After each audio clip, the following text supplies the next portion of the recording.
Good morning. It is Friday morning. It is about 15 degrees below zero outside.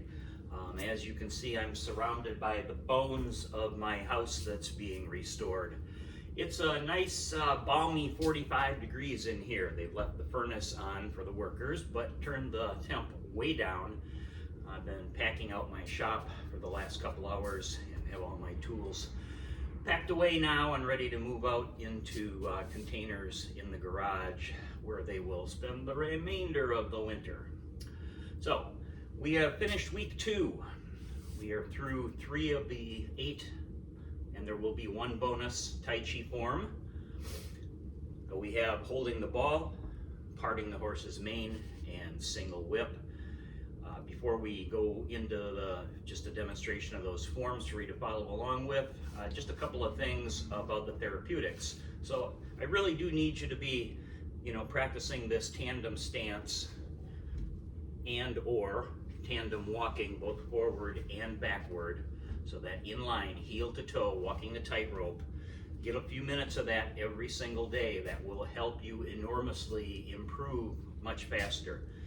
Any single leg work you can do. Strength is not just good for balance, it's also building strength in whatever leg you're standing on. So we put our weight on one leg, bring the other one in the air, and just hang out there. Now, there are other ways that we can build strength without simply standing on a leg. Exercises like squats and lunges do that same thing. Now, we're probably not going to do those sort of exercises unless we're in some sort of class doing that, but we can work them into the forms, and I demonstrated this in class, I think, for both groups. So when we're stepping out in, say, parting the horse's mane, when your weight's forward, you are engaged here in the quad. So that's a good opportunity to build a little leg strength. So once you get out there, just stay on that weighted leg for a couple of breaths, and then do the rest of the movement. And make sure you do it on both sides.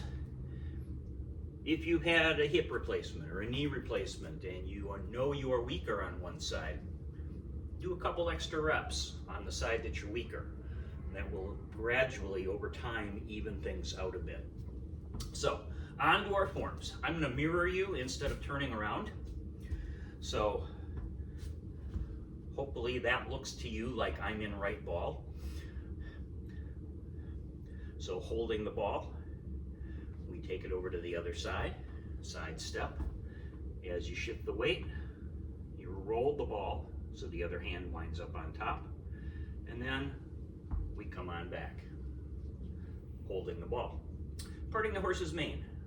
From that cat stance, we're going to step out on the diagonal. Heel strikes first. As you roll down onto the rest of your foot, foot becomes flat, weight moves forward, hands part. Let's rock the weight back, pivot that front foot so that we can step up to it, and then take it to the other side. Stepping out, heel strike first. As the weight comes forward, the hands part. Rock the weight back, take that front foot and align it to get ready to step up to it, and then stepping into the cat stance, holding the ball. Our third form, the one from this week, is called the single whip. This one, we introduced the notion of a preload, which you can use with all the forms. It's particularly helpful in single whip, just because we're doing something a little bit odd with our hands. So we start off holding the ball, a little turn, let that hand float up and make a hook, and then we're going to step out to the side this time and press.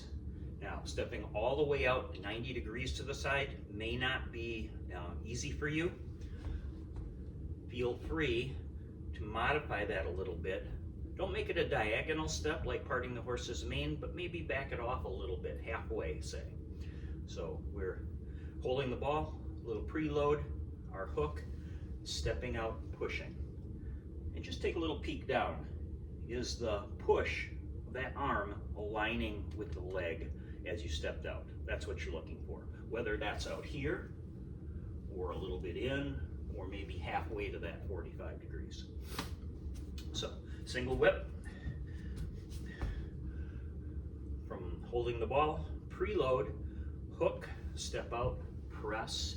Now your foot is turned much farther around this time, so it takes a little bit bigger pivot.